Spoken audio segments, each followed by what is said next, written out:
You're very welcome to Farmleigh House, to the library here. As a guide, it's always lovely to welcome people on tour to this magnificent room because we've got lots of lovely things here to talk about.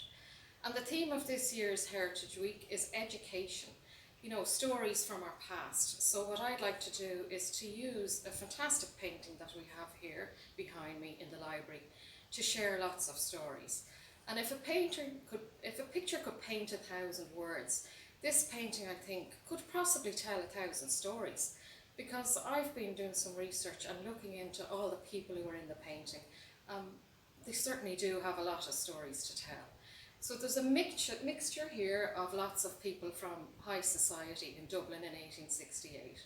There's lords and ladies, and there's the Prince of Wales, because the title of this painting, and the artist who did it was Michael Angelo Hayes. He painted the installation of the Prince of Wales as Knight of St. Patrick in St. Patrick's Cathedral in 1868. So even the title itself probably holds 4 or 5 stories. But lots of the lords and ladies, judges, writers, clergy, doctors, all of these people in the painting here. And it's a series of over 155 mini portraits that Michael Angelo Hayes did. So each person in it has a story. And I think it's very fitting to talk about Michael Angelo Hayes today because we're celebrating 200 years of his birthday this month. He was born on the 25th of July, 1820. So I'd like to start maybe with Michael Angelo Hayes. Here he is here, this man here, and he's actually looking back in the painting. He's the only person who is. And he painted himself into the painting. And he's looking back on time, and we're going to look back now on his life. Because, like I said, he was born in 1820. And he grew up, he was born in Waterford. He was actually the son of an artist. And his father must have had aspirations for the baby to become an artist because he christened him Michael Angelo Hayes. So I don't think there's many other Irish Michelangelos around. But he did live up to his name. As you can see, he's done this fantastic piece of work. And it's a huge painting. If we look at the physical, size of it, it's much bigger than me. And it measures about 8 feet by 6 feet. It's oil on canvas. And it was bought by Edward Cecil Guinness, who was the first Earl of Ivy. He bought it for £1,200, around 1874. And there's stories attached to the Guinness family here with Farmleigh and the library, and we might save those stories for another day, along with stories about lots of the other people that are sitting with the Guinnesses here in the centre of the painting, here in St. Patrick's Cathedral in 1868. But let's go back to Michael Angelo Hayes, because when I was kind of looking into the stories about the painting, I was wondering why did he get maybe this job to paint this painting, or why did he end up doing it? Because he was appointed as the military artist, I suppose, to the Lord Lieutenant. And the Lord Lieutenant here is in the painting, up here. He's also the Grand Master of the Knights of St. Patrick. So there's a number of stories about that man. His name was James Hamilton. But Michael Angelo Hayes wasn't just, I suppose, reputed for his, painting tags and buttons, like in all the military uniforms in some of the officers here in the painting. He was known for his hues and his tones and his colours.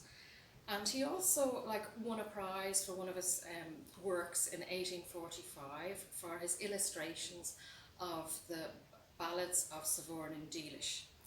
And Michelangelo too, I suppose, was famous in the art world because he was a member of the Royal Hibernian Academy. And when he was a member, that was around the 1850s, he would have, taken his role very seriously when he became secretary.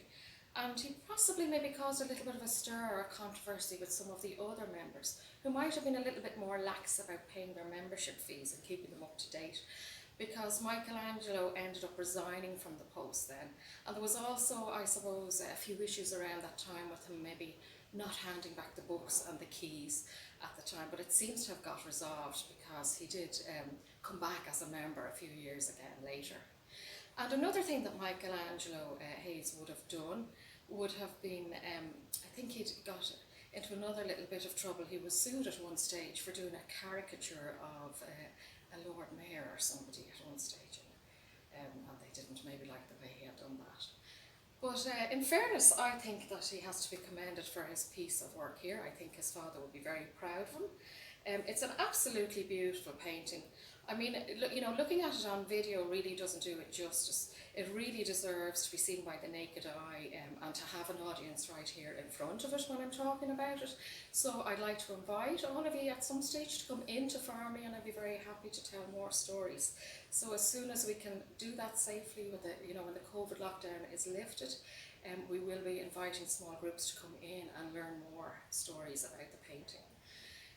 Michael Angelo, he lived in Dublin, and I suppose when I was trying to find out a little bit more about him, I discovered that he lived in 4 Salem Place, which is off Adelaide Road. And he had a bit of an unfortunate death. He died actually on New Year's Eve in 1877. And what happened was he had a bit of a plumbing problem at home on the day, and went up to the attic to investigate, I suppose, what was going on with his water tank. And he actually fell into the tank and drowned accidentally. He's buried in Glasnevin. He was survived by his wife, Mary Ellen, and it's said that at the time of his death, his wealth was £3,000. But Michelangelo's art lives on. He had a reputation as well for painting horses. I suppose that maybe was some of his connection with the military too, that he had an understanding of the horse's anatomy and seemed to be able to capture the horse in motion in a lot of his paintings. But I think he's captured so much here with all these mini portraits. And again, like I've said, there's some very famous characters in the painting that we will talk about again when we have more stories, particularly the Prince of Wales, who is being installed as a knight. This is him here, and that's actually Prince Albert, who was Queen Victoria's son, and he went on to become King Edward VII. And by Jeannie, there's loads of stories about him, and lots of stories about the knights, so I look forward to sharing them with you in the future.